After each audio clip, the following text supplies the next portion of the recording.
Dada Zuhura baada ya kuweka wazi na kuonyesha sura ya mtoto, ambapo Watanzania wengi sana walikuwa na hamu sana na shauku ya kutaka kuona sura ya mtoto wa Zuchu na Diamond Platnumz. Hatimaye sura ya mtoto imeshaonekana na hivi sasa mtoto ameshatimiza wiki 2 na siku 3. Kwa hiyo kilichobakia ni kuendelea kucount na kusubiri pia siku ya 40 ambayo itakuwa ni kwenye mwezi wa 9 tarehe 12 ama tarehe 13 kwa mujibu pia wa kalenda ambayo tumeweza kuipiga. Mpaka hivi sasa mtoto kashatimiza wiki 2 na siku 3, na kwa hiyo zimeshabakia tayari almost kama wiki 2 na siku 8. Kwa hiyo ni kitu ambacho tunaamini kwamba kitakuwa ni kikubwa sana kwa Diamond Platnumz na Zuchu. Na issue nyingine ni kuhusu jina la mtoto, kwamba tayari sura imeshajulikana na watu wengi walikuwa na shauku pia kutaka kujua jina la mtoto ambalo kashapewa. Kulikuwa na changamoto kwamba jina aitwe Sanura au Sandra, maneno yalikuwa ni mengi sana, lakini mwisho wa siku mpaka sasa hivi jina halijajulikana.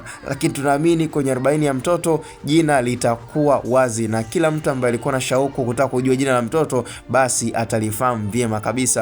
Na ndio maana pia ni issue ambayo tunaamini kwamba kwa Diamond Platnumz, sidhani kama jina la Sandra litapitishwa, kwa kuwa ukiangalia Zuchu namna ambavyo amekuwa na beef na Mama Dangote, kusema kwamba labda akubali jina la Mama Dangote itakuwa ni vigumu sana. Lakini kama ni sura, jamani, mtoto sura yake ndio hiyo, na issue iliyobakia hapo ni jina, na jina litatolewa siku ya 40 ya mtoto wa Diamond Platnumz na Zuchu. So cha msingi tukutane kwenye upande wa comment. Hapa ni Bongo Umbea TV.